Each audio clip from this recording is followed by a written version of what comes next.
Primero, buenas tardes a todos, bienvenidos. Yo quiero agradecer que estén presentes, primero, ¿de acuerdo? Esa es una reunión logística, pero antes que eso es una reunión entre amigos, que no nos vemos hace buen tiempo, y que acá no solamente compartimos cosas, sino también deseamos que esta relación y esta confraternidad se mantenga. Así que esto es un buen momento, por varias razones. Lo otro, quiero agradecer, porque este encuentro se hace en el marco del Extemín.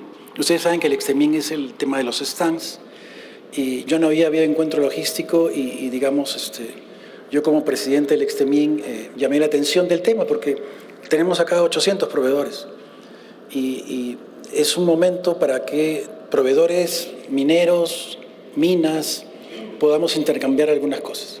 Entonces, en esa idea salió este encuentro logístico que, a diferencia de los encuentros logísticos anteriores, en lugar de ser 2 días, se ha circunscrito a una tarde.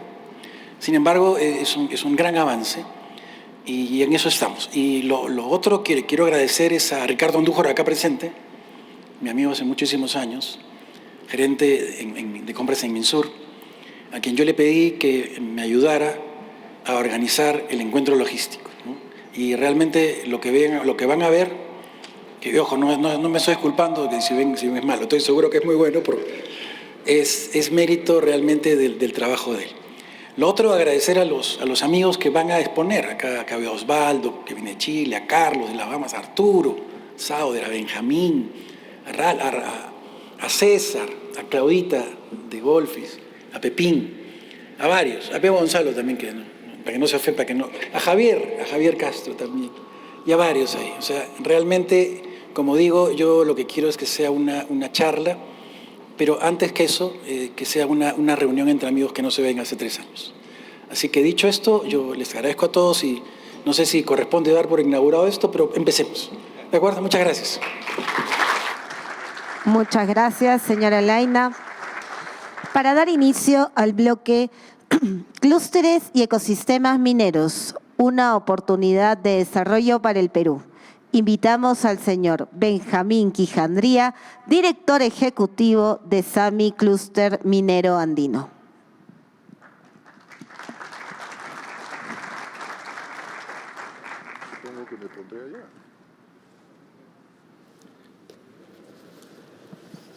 Muy buenas tardes, bienvenidos. Vamos a dar inicio al encuentro logístico con el bloque Clústeres y ecosistemas mineros, una oportunidad de desarrollo. Voy a invitar a que mis colegas panelistas se unan, a Arturo Cueto, a Osvaldo Urzúa, Carlos Castro y Fernando Montero, para que pasen a acompañarnos en este panel.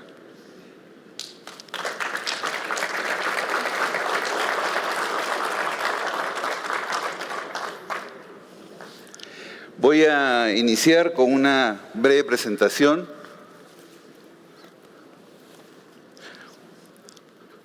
De manera de poder introducir el tema, la idea es plantear una idea fuerza, que es que el sector minero, organizado en forma de clústeres y ecosistemas, es una palanca concreta de desarrollo para los países y en concreto para el Perú. Esta lámina probablemente ya la deben haber visto, es una lámina que ha sido desarrollada por el Centro de Competitividad y Desarrollo, el CCD. Aquí básicamente lo que podemos ver son 3 escenarios de crecimiento para el Perú. Una con el PBI potencial, que sería el 4%. La otra implementando la cartera de proyectos mineros, que sería al 6%. Y un tercer escenario que permitiría que, además de haber implementado esta cartera de proyectos, se incluya el desarrollo de un ecosistema y clústeres de proveedores mineros. Ahora, cada uno de estos escenarios tiene una temporalidad distinta. En el caso del PBI potencial, tenemos que la temporalidad es de 30 años. En el caso de que implementemos la totalidad de la cartera de proyectos, es de 20 años. Y si logramos desarrollar un ecosistema de proveedores mineros y de un ecosistema de innovación sería de, ¿cómo se llama?, de 7%. Perdón, voy a tomar un poquito de agua.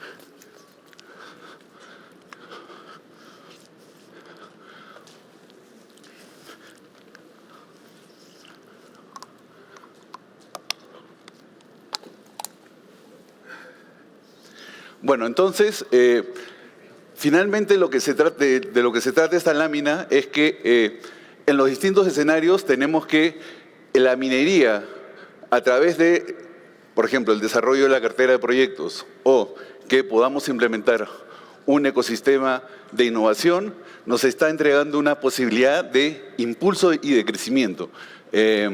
Aquí lo que tenemos es una frontera de lo que podría ser un país desarrollado, que es el PIB per cápita de $35.000. Entonces, si nosotros, con un PIB potencial, que vendría a ser una especie de piloto automático, crecemos a esta tasa, estaríamos llegando a la frontera del desarrollo en 30%. En 30 años. Y si implementamos la cartera de proyectos mineros, estaríamos acelerando el llegar a esa frontera y serían 20 años. Finalmente, este es un ejercicio teórico. Podemos discutir las temporalidades, pero lo que está detrás de esto es que la minería sí presenta una oportunidad de desarrollo para el país. Ahora, en esta lámina lo que tenemos es un cuadro que representa las distintas etapas del desarrollo minero. Esta es una etapa que ha sido desarrollada por nuestro colega panelista Osvaldo Urzúa y donde vemos las distintas etapas de desarrollo. La de un país de ingreso bajo, la de un país de ingreso medio y la de un país de ingreso alto. La primera etapa es el estadio 1. Donde la minería todavía se sigue trabajando como un enclave, donde hay una abundante dotación de minerales de alta calidad y donde la exportación es básicamente el mineral que se explota. Después tenemos un estadio 2, que es donde ya la minería trabaja a gran escala productiva, donde comienzan a generarse encadenamientos productivos y donde surge ya una industria de proveedores locales. Y tenemos una incipiente ya experiencia exportadora de proveedores. Y finalmente llegamos al estadio 3, que es donde ya tenemos un ecosistema de innovación ya desarrollado. Aquí tenemos abundantes reservas, pero de menor calidad, pero en contraposición ya encontramos capacidades tecnológicas de gestión e institucionales que impulsan la productividad. Ya tenemos una industria de proveedores de base tecnológica, ¿no?, en este estadio y una exportación sostenida de servicios y de tecnología. Ahora, pero lo más importante, aparte de poder ya tener una claridad de las etapas del desarrollo minero, es poder identificar dónde se encuentran los distintos países, ¿no?, y particularmente el Perú. Tenemos un grupo de países de la región que se encuentran en el estadio 1 porque están recién iniciando la producción de sus sectores mineros. Tenemos un estadio 2 donde ya vemos al Perú junto a otros países que comienzan a despuntarse como Chile, México y Brasil, apuntando hacia el estadio 3. Y ya tenemos un grupo de países consolidados, ¿no?, con un ecosistema de innovación aplicado a la minería, los países escandinavos, Australia, Canadá y los Estados Unidos. Acá lo importante es identificar dónde estamos ubicados y hacia dónde queremos ir.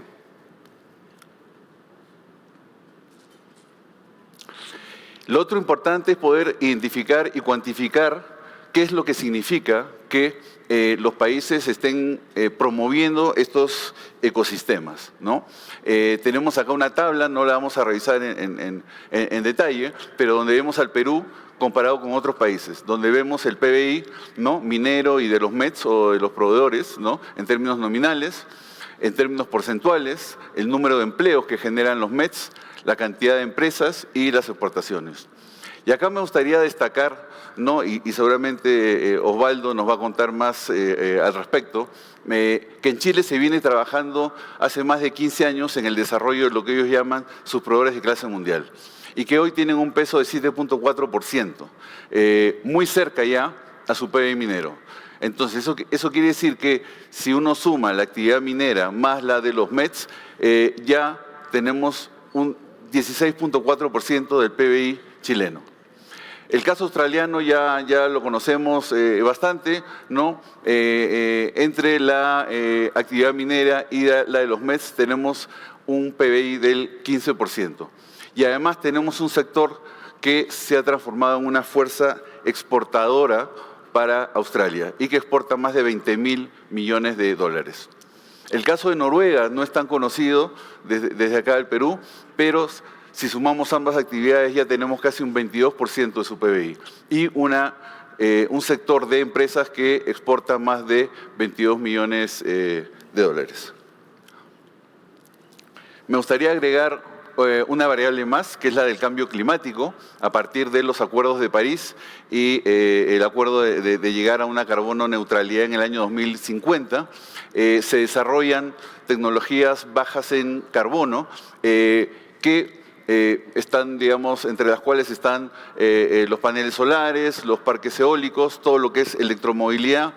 Por dar un ejemplo, para producir un automóvil convencional se requieren 15 kilos de cobre y para producir un auto eléctrico se requieren 90 kilos de cobre. Entonces, estas tecnologías bajas en carbono han comenzado a generar una presión en la demanda de algunos minerales que son críticos. De acuerdo al Banco Mundial, estos minerales van a ser críticos en los próximos años, ¿no?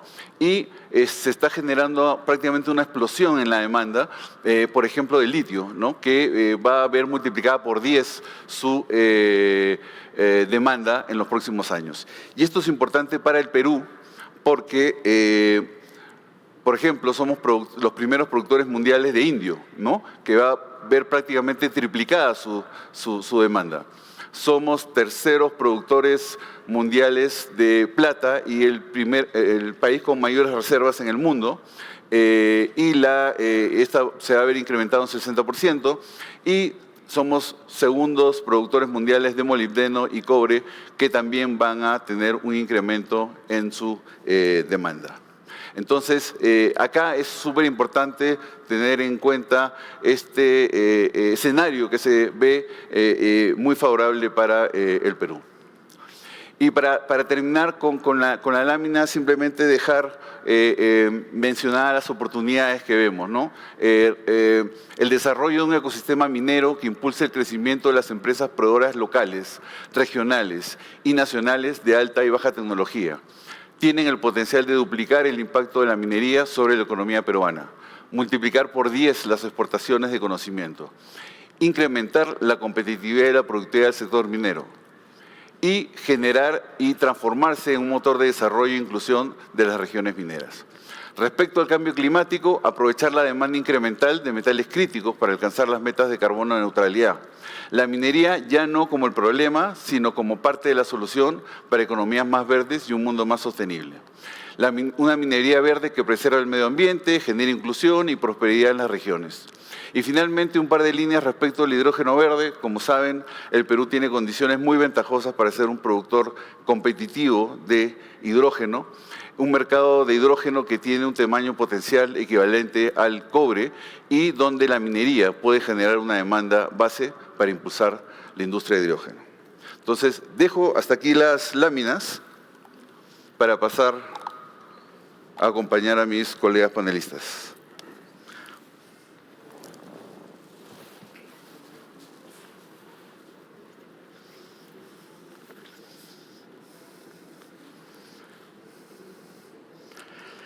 Entonces, vamos a iniciar con algunas preguntas y vamos a comenzar con Arturo. Arturo, Grupo México impulsa programas de certificación de proveedores locales para mejorar sus capacidades técnicas y de gestión. ¿Qué tan importante es que desde el sector privado se impulse el crecimiento de un sector de proveedores de alcance local, regional, nacional, de alta y de baja tecnología? Gracias, Benjamín. Para nosotros en Grupo México es definitivamente muy importante el poder apoyar, fomentar, desarrollar el crecimiento de los proveedores que nos atienden bienes y servicios de diferentes tipos, a través de medidas concretas que podrían permitir también que estos proveedores sean incluidos en este ecosistema minero del que nos has hablado y que definitivamente podría conseguir a lo largo del tiempo una trascendencia no solamente en el ámbito local y regional, sino en un ámbito mayor, en un ámbito nacional, en donde, ¿por qué no podríamos estar pensando en que estos proveedores se puedan desarrollar y hasta exportar los productos que ellos produzcan, ¿no? Nuestra visión como grupo es la de siempre apoyar el desarrollo económico y el bienestar de todas las comunidades que están alrededor de nuestros proyectos mineros, ¿no? De las áreas de influencia en donde nosotros trabajamos. Para esto, obviamente, tenemos que impulsar el crecimiento de estos proveedores y un aspecto importante es poder conseguir una capacitación, una especialización de nuestros proveedores, ¿no? Nosotros vemos que hay una gran oportunidad para poder trabajar en conjunto con las comunidades y generar valor, un valor compartido entre todos nosotros, que finalmente nos permita incluirlos como parte de nuestra actividad minera y que nos permita también desarrollarlos, ¿no? Es importante, vemos que ahí tenemos algunas cosas en las cuales podemos trabajar y podemos definitivamente nosotros como empresa impulsar este crecimiento de estos proveedores. Nosotros a nivel corporativo, justamente pensando en esta generación de valor que necesitamos compartir con nuestros proveedores locales, pues hemos desarrollado un programa que le hemos llamado Forjando Futuro, ¿no? Este programa tiene como objetivo, obviamente, también permitir para nosotros un desarrollo de una actividad minera que sea sostenible en el tiempo, obviamente, pero básicamente es poder conseguir el crecimiento de nuestros proveedores. ¿A través de qué? A través de la inclusión en todos nuestros procesos de procura, en este caso, ¿no? Nosotros sabemos que la actividad minera pues es muy demandante básicamente en dos aspectos, ¿no? Uno es mano de obra y el otro es el tema de la provisión de bienes y servicios, ¿no? Aproximadamente, en nuestro caso, el valor económico que nosotros generamos, del valor económico un 60% lo gastamos, lo consumimos en temas de mano de obra y de proveeduría de bienes y servicios, ¿no? Entonces hay una gran oportunidad ahí para desarrollar proveedores. Entonces, a través de este programa de Forjando Futuro, nosotros justamente queremos enfocarnos en esas dos verticales, ¿no? Una que es la mano de obra y otra que es los proveedores. Voy a hablar solamente del tema de proveedores porque es lo que nos convoca en este caso, ¿no? Y básicamente en esa vertical de proveeduría nosotros estamos trabajando dos iniciativas, ¿no? Una es la de certificación de proveedores locales, ¿no? Y otra es la de una ventanilla única de atención a proveedores locales, ¿no? En el caso de la certificación de proveedores, nosotros lo que hemos definido como estrategia es poder identificar a aquellos proveedores de la zona que podrían ser interesantes para poderlos desarrollar y que nos puedan proveer de diferentes bienes y servicios que requiere la operación minera o nuestros proyectos en desarrollo también, ¿no? Una vez identificados estos proveedores, lo que estamos haciendo es poder identificar también las brechas que se tienen con respecto a los bienes y servicios que ellos puedan proveer, porque hay un aspecto de calidad importante que tenemos que nosotros considerar al momento de hacer una compra de un bien o de un servicio, ¿no? Entonces identificamos esas brechas y la idea es cerrar esas brechas a través de capacitación, ¿no? hemos definido un programa de capacitación que básicamente tiene 4 vertientes importantes en las que se están trabajando.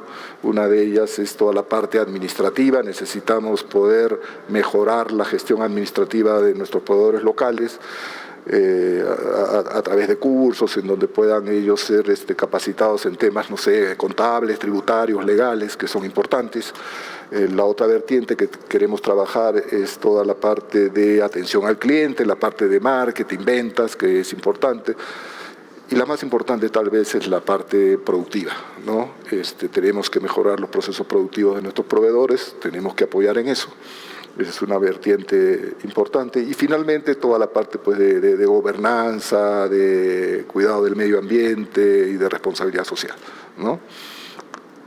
Estas capacitaciones las pensamos hacer a través de un certificador externo, porque la idea para nosotros es poder a todo este grupo de empresas poderlas certificar y homologar, de tal manera que tengan un acceso más fácil y mejor a nuestro catálogo de proveedores o de postores, como le llamamos en algunos casos nosotros, pero a través de esto que le permita a ellos tener un acceso mucho más directo a nuestras áreas de compras, porque ese es uno de los factores que realmente, por lo menos las veces que he tenido la oportunidad de conversar con proveedores locales, pues ellos manifiestan de que es muy difícil el acceso a nuestras áreas de compras, porque efectivamente hay incluso hasta temas de desconfianza muchas veces que tenemos que romper, tenemos que ver cómo mejoramos eso, ¿no?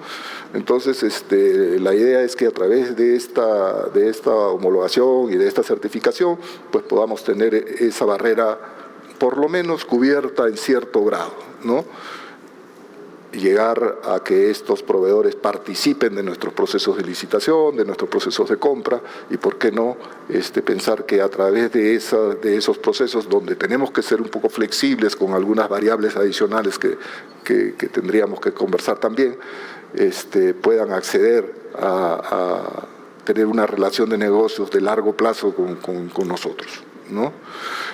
Y la otra vertiente que estamos trabajando es la ventanilla única de atención a los proveedores. Este es un espacio virtual en el que nosotros hemos puesto a una persona que es la que se encarga de recibir todas las iniciativas, las consultas, las dudas e incluso las quejas que puedan tener los proveedores locales que tienen relación con nosotros o los que quieran tener relación con nosotros.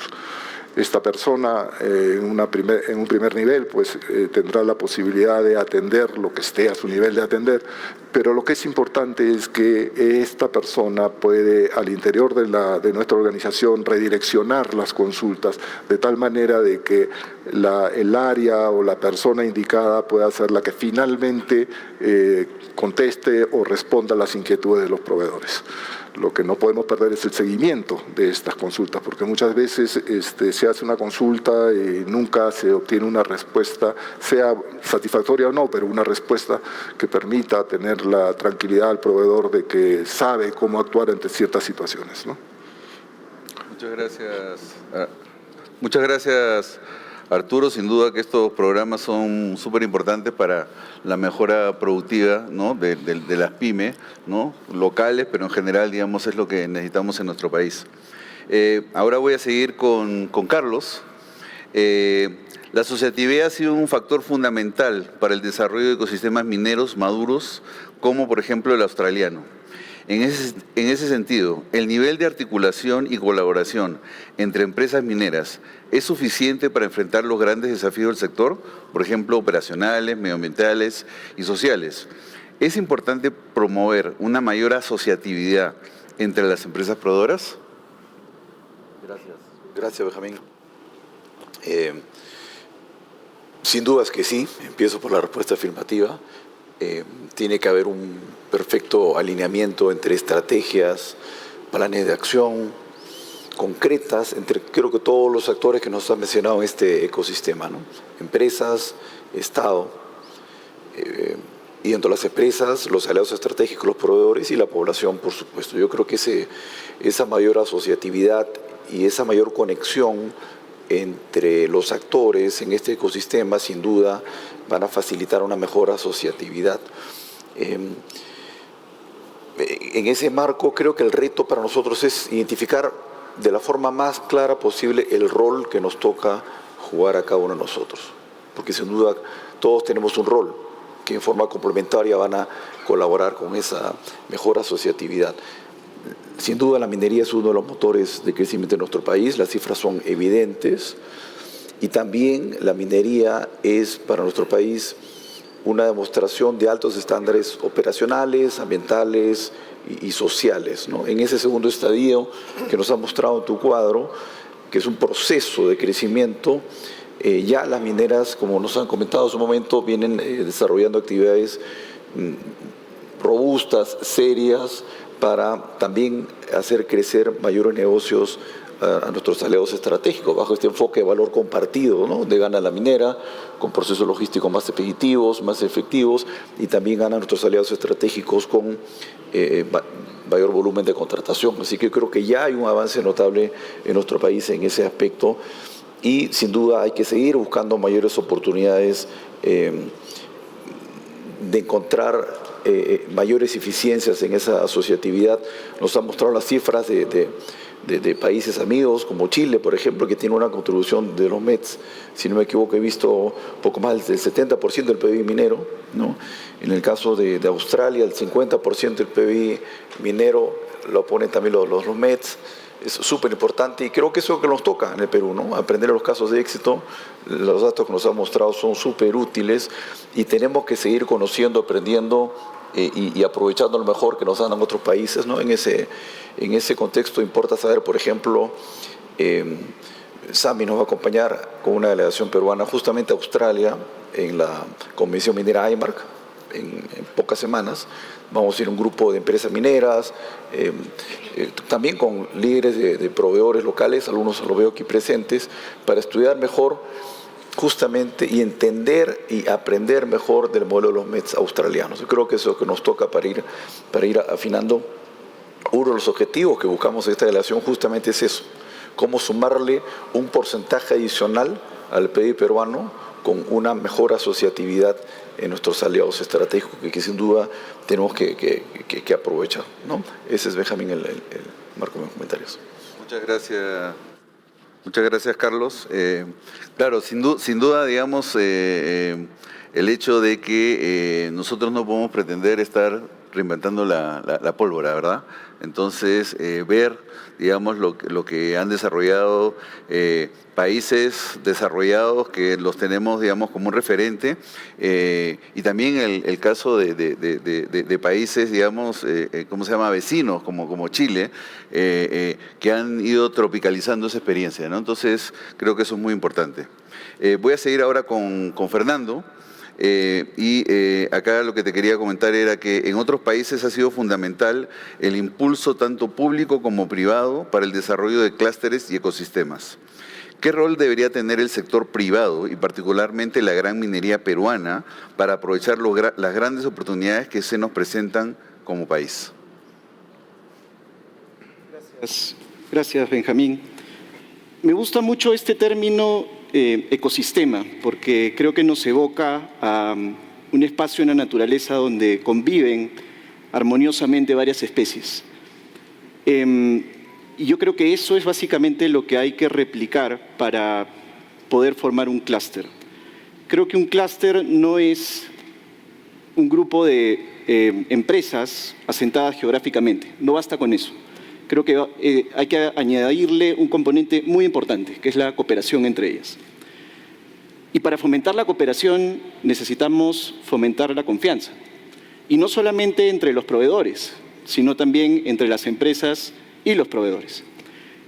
Entonces, respondiendo ya a tu pregunta, creo que un primer rol importantísimo es, como empresas mineras, ser impulsor de espacios. Yo no me refiero a las famosas mesas de diálogo, por supuesto, pero sí espacios técnicos, espacios de discusión madura, donde podamos generar estas sinergias y en donde podamos sentirnos seguros, tanto empresas mineras como empresas proveedoras locales, en donde podamos develar esta información que ellos necesitan y que nosotros también necesitamos para generar esta confianza y este ecosistema de cooperación. Eso es un primer punto. Un segundo punto, diría, es, hay una ventaja competitiva, si lo llamamos, que tiene la minería comparado quizás al sector público, y es su naturaleza de vocación de permanencia en el tiempo, ¿no? Un proyecto minero te puede durar 30, 40, 50, 100 años, ¿no? No sucede lo mismo con los gobiernos, ¿no? Y vemos que los gobiernos muchas veces lo que sucede es, al cambio de gobierno volvemos a foja cero, ¿no? Entonces es difícil continuar políticas públicas que impulsen la formación de este tipo de clústeres si es que no se da la continuidad de vida. Y ahí es donde creo que el rol de la empresa minera es muy importante. Como supervisor, digamos, y lo pongo entre comillas, como un ente que monitorea precisamente esta hoja de ruta, porque si vemos también cómo ha generado o cómo se ha generado el desarrollo de los clústeres en otros países como Chile y Australia, ha sido precisamente a raíz de esto, diseñando hojas de ruta, propuestas por el gobierno, es cierto, pero que también han sido custodiadas por las empresas privadas. Un tercer punto que me parece vital es ya hacia el interno, hacia la gestión de nosotros como empresas mineras. Y me refiero a cómo hacemos visible la demanda de nuestra operación, de nuestro proyecto, de nuestra mina. Y no me refiero necesariamente a qué bienes y servicios voy a necesitar acá el próximo mes, o acá el próximo año, o acá 2 años, sino no solamente mis necesidades de expansión, sino también, por ejemplo, mi estrategia de sostenibilidad. Tú lo has mencionado muy bien ahora más temprano y decías que, por ejemplo, tenemos todos una meta de poder conseguir cómo reducimos la huella de carbono, cómo reducimos también nuestras huellas de impacto ambiental, cómo somos más eficientes, por ejemplo, para poder detectar ahora mayores reservas o mayores yacimientos. Prácticamente casi todos han sido descubiertos, han sido desarrollados, pero todavía hay yacimientos profundos que pueden ser investigados, y también métodos más avanzados de extracción, ¿no? Y ahí es donde creo que entra un componente muy importante, que es el I+D+I, ¿no? Investigación, desarrollo e innovación. Y para esto, y ahora paso al cuarto punto, es creo que fundamental la alianza con la academia. La academia está llamada a estudiar, creo, o a proporcionar no solamente las capacidades en términos de mano de obra o en términos educativos que necesitan, por supuesto, las empresas mineras, pero sino también a hacer una investigación y hacer digamos, una identificación de cuáles son esos productos que eventualmente van a poder hacernos a nosotros más eficientes, ¿no? En conclusión, lo que diría Benjamín es que el rol que tiene que propiciar o que tiene que tener las empresas mineras es un rol fundamental, creo que es un rol impulsor. Evidentemente no es el único agente, digamos, en esta ecuación. El Estado creo que juega un rol muy importante, también la academia, como lo he mencionado, pero creo que es importante poner todo este conocimiento y toda esta tecnología que se va desarrollando y también las necesidades, como lo he expresado, a disposición en estos espacios seguros para que se puedan, a partir de eso, ver soluciones que eventualmente las puedan proporcionar estos proveedores locales. Muchas gracias, Fernando. Mira, me alineo mucho con varias de las cosas que has mencionado. De hecho, que nosotros podríamos decir que tenemos un clúster hace tiempo aquí en el Perú, porque están todos los actores, pero lo que todavía nos falta es poder desarrollar la forma en poder articular, ¿no? Y colaborar entre sí, ¿no? Lo mismo el tema de las hojas de ruta y el impulso del I+D+I. Estoy totalmente de acuerdo. Voy a pasar a Osvaldo. Osvaldo, relacionado con la pregunta anterior, Chile lleva cerca de 15 años promoviendo los clústeres y los ecosistemas mineros, tomando como referencia especialmente a Australia. Tú, además, has sido parte de este proceso desde sus inicios. ¿Cuál ha sido el rol de las grandes mineras para impulsar este movimiento y cómo en el camino se fue adhiriendo el sector público? La pregunta, Benjamín, y bueno, buenas tardes a todos y muchas gracias también al Instituto Ingeniero en Minas, a Perumin y a SAMI por invitarme a compartir las reflexiones, los aprendizajes que hemos desarrollado desde el desarrollo de la industria minera y su encadenamiento en Chile, con la posibilidad también de compartir y generar vínculos con los otros países de la región. Quiero partir abordando tu pregunta haciendo primero una pequeña como precisión. Es cierto que en la experiencia chilena fue fuertemente inspirada en la experiencia australiana, pero también estudiamos otras experiencias. estudiamos la experiencia norteamericana de cómo Estados Unidos desarrolló un clúster minero a comienzos del siglo XX. Estudiamos después la experiencia canadiense, que de alguna forma como que tomó el impulso de lo que aprendieron en Estados Unidos. Estudiamos la experiencia sudafricana, en donde se desarrolló un clúster muy relevante desde el punto de vista del desarrollo de tecnología y capacidades de ingeniería, pero que no estuvo vinculado con ciertas demandas sociales que le trajo repercusiones más tarde. Estudiamos con profundidad el desarrollo del clúster del petróleo en Noruega, que probablemente es el diseño más refinado, más sofisticado que existe, y así otros países. Y hago esta lista básicamente para hacer el siguiente punto. Algo así como el manual, el procedimiento para construir un clúster no existe, sino que los factores, los elementos de contexto, los factores coyunturales locales e internacionales son tan particulares en el momento en que se despliega esta generación de valor a través de generar encadenamiento, que hace difícil repetir las mismas recetas que funcionaron en otros países y en otros tiempos. Eso no significa que no se pueda sacar aprendizaje.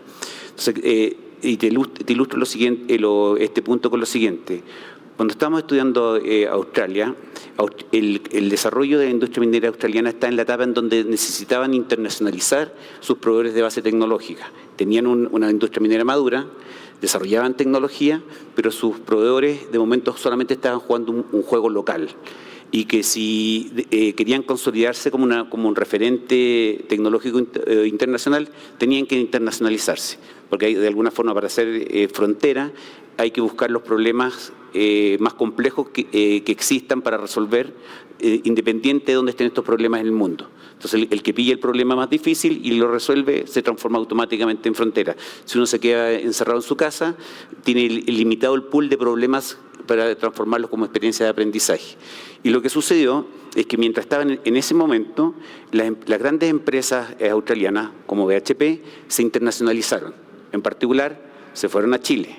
Entonces, BHP se fue a Chile, fue a abrir una operación como minera escondida, se dio cuenta de la tremendo capital geológico que tenía el país, de que tenía ciertos activos, tenía capacidades de ingeniería, tenía cierta experiencia, tenía cierta institucionalidad, pero le faltaban un conjunto de otros condimentos.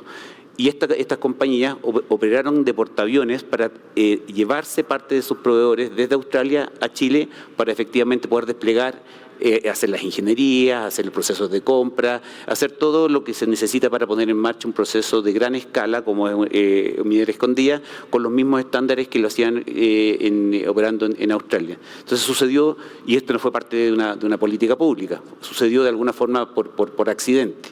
Evidentemente, BHP pudo hacer esto por muchas cosas que se venían haciendo por muchas décadas antes, pero el paso siguiente fue bastante fortuito de alguna forma.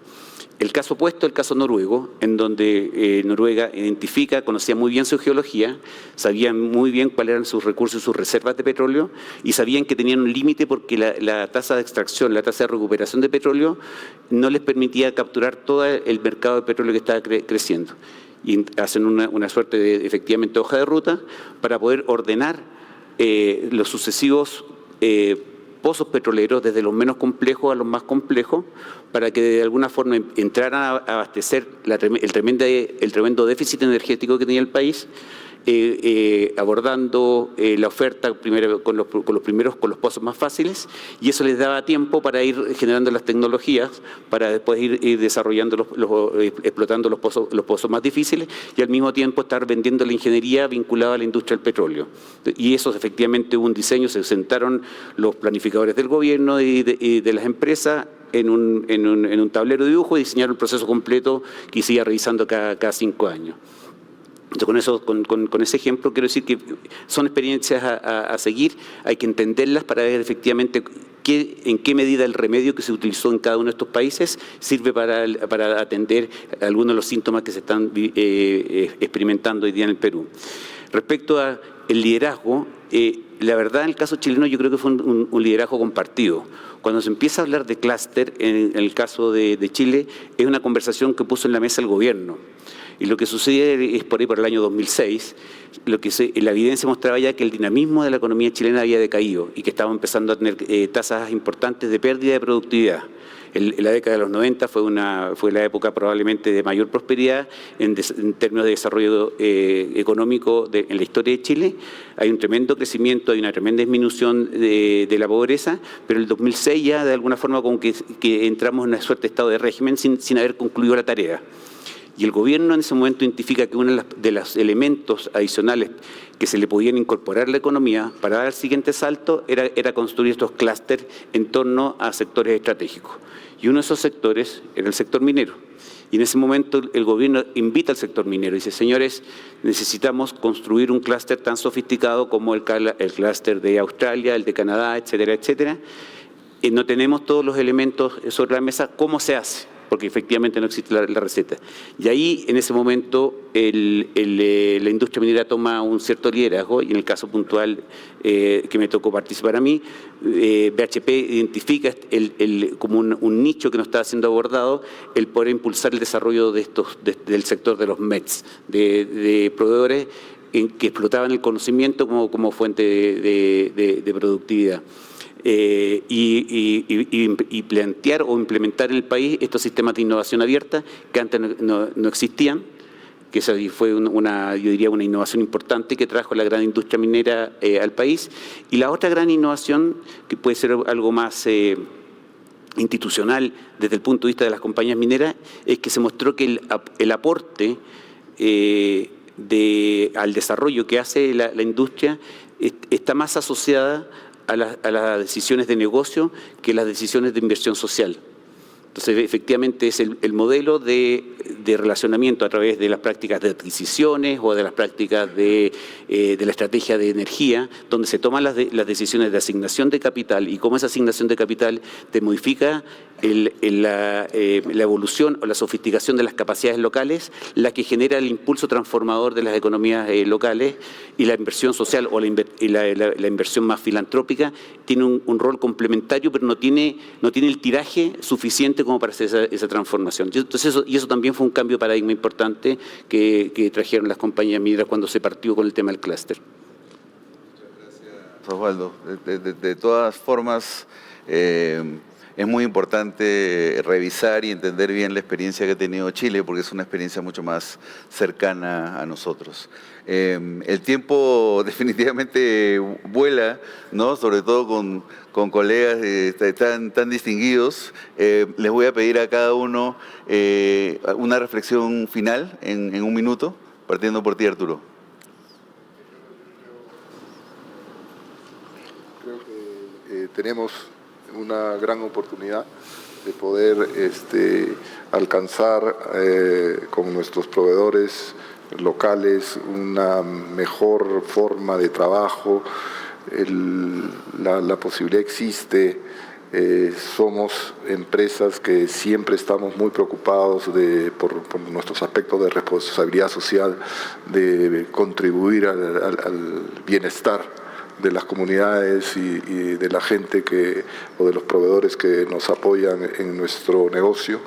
Entonces es cuestión de trabajarlo, y en el tema de las iniciativas que nosotros estamos teniendo, pensamos de que debemos llevarlo a un clúster como el que ustedes están desarrollando, porque de eso se trata, ¿no? De trabajar en conjunto, no como una empresa individual que puede tener ciertas iniciativas, sino en conjunto con todas las empresas mineras, ¿no? Gracias, Arturo. Carlos. Gracias. Algo muy breve. De hecho, la minería es el mejor aliado para el Estado para promover el desarrollo. Como decía Fernando, es una inversión de largo plazo, necesitamos enfoques sostenidos en el tiempo, ¿no? Y solamente quería enfatizar ahí que en el ámbito de los proveedores, algo que nos importa mucho a nosotros en Las Bambas es la generación de negocios para los proveedores que son empresas comunales, ¿no? Hace poco hemos celebrado un contrato y estamos muy orgullosos de poder contratar los servicios de la empresa comunal Apuyayagua, la comunidad campesina de Fuerabamba, para transportar nuestro concentrado de cobre a partir de febrero 2023. Y tenemos un enfoque a largo plazo para ir incorporando cada vez a más empresas comunales en nuestra cadena de valor. Y creo que eso está en el marco que hemos hablado de tener un enfoque a largo plazo para promover negocios a nuestras empresas locales, sobre todo aquellas que provienen de las comunidades campesinas. Gracias, Carlos. Gracias, Carlos. Fernando. Sí, Yo quisiera comentarles, para terminar, la experiencia que estamos teniendo como Quellaveco. Como saben, Quellaveco ya inició operaciones, y algo que distingue a Quellaveco es el uso de tecnología y de innovación, precisamente siendo la innovación uno de nuestros principales, valores. Nuestra estrategia en general se llama Future Smart Mining y concretamente en Quellaveco este tema de innovación se ve reflejado en el uso de camiones autónomos y básicamente el uso de un centro integrado de operaciones que en buena cuenta es, si lo queremos reflejar, es como si fuera el centro de comando de la NASA, ¿no? Pero lo que queremos hacer es cómo ponemos esta tecnología que estamos desarrollando y que hemos desarrollado como Quellaveco también a disposición de los otros actores a nivel local, para que se puedan extrapolar soluciones y puedan no solamente servir esto para la actividad minera, sino para, ¿por qué no?, para otras actividades. Y ahí es donde nuevamente, y coincido con lo que conversamos antes, es que se estaría formando este ecosistema virtuoso en donde a partir de la minería y usando la minería como una plataforma, estamos haciendo el desarrollo de otras empresas y por tanto el desarrollo regional. Quiero traer a colación también lo último que dije en mi intervención anterior. Es importantísima la alianza y la participación de la academia. Creemos que sin ellos no se puede desarrollar innovación. Lo hemos visto en Silicon Valley, lo hemos visto con Stanford. Es importante estas alianzas entre las empresas mineras y la academia. Nosotros estamos ya cerrando algunos acuerdos con el Instituto José Carlos Mariátegui y la Universidad Nacional de Moquegua precisamente para hacer de esto también un hub de innovación. Muchas gracias, Fernando. Osvaldo. Tengo 45 segundos. 43. Primero invitarlos a que efectivamente redoblen los esfuerzos. Yo creo que tienen una tremenda oportunidad, pero estas oportunidades son transitorias. Yo estimo que la oportunidad para poder efectivamente consolidarse como un clúster moderno con olor a siglo XXI se está jugando durante esta década. Y va a haber países que van a quedar rezagados y otros países que van a, de alguna forma, definir la frontera de lo que es la minería. Y para eso usted tiene un portafolio del orden actual de orden de unos 53.000 millones de dólares, que es el puntal para poder hacer esta transformación. Así que aprovechar de sacar ese portafolio y que en torno a ese portafolio se forme el capital humano, se formen los proveedores, se sofistiquen las universidades, se generen mejores marcos institucionales. Y adicional, para que eso sea viable, no se fragmenten. Normalmente se empiezan a replicar iniciativas clones entre distintas organizaciones. Entonces está el programa de proveedores de la empresa A, B, C, D, son muy parecidos. Cada uno quiere salir más bonito en la foto y mejor peinado y termina, de alguna forma, el esfuerzo de quien sale mejor en la foto termina diluyendo de la energía en vez de estar trabajando en un marco común. Y por último, partan con cosas simples. Es bien importante que los primeros proyectos sean exitosos y que sean rápidos, de tal forma que eso te genere un entusiasmo. Se ponen grandes proyectos muy ambiciosos y que tardan mucho en mostrar sus resultados, genera frustración, es más difícil de aprender, así que partan con cosas simples que tengan una probabilidad importante de éxito y que lo puedan ejecutar rápido y después van sofisticando los esfuerzos. Muchas gracias, Osvaldo. Hemos tenido reflexiones súper interesantes. Yo creo que lo podemos resumir en que el sector minero, una minería moderna, organizada como un clúster, como un ecosistema, tiene, digamos, la posibilidad de impulsar un sector de proveedores de alta, media y baja tecnología que tengan un alcance local, regional o nacional. Y a partir de eso es que se puede generar un impulso para que en las regiones mineras se desarrolle mayor prosperidad, que creo que es lo que todos buscamos. Les agradezco a todos mucho a mis colegas panelistas. Muchas gracias.